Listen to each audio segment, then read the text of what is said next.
10 of the worst murders that were carried out in the state of Colorado, and this happened August 13, 2018. Christopher Watts committed the most heinous crime that the small town of Frederick, Colorado had ever experienced.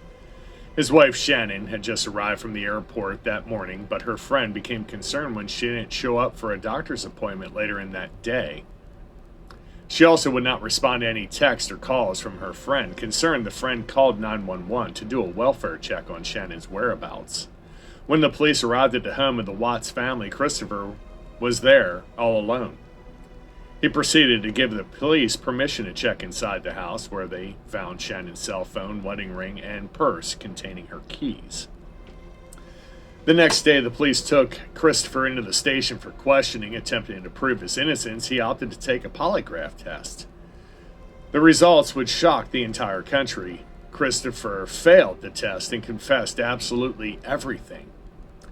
He told police that he'd been having an affair with another woman and had recently told Shannon that he wanted to separate. However, while arguing with Shannon, Christopher began to strangle and ultimately kill her.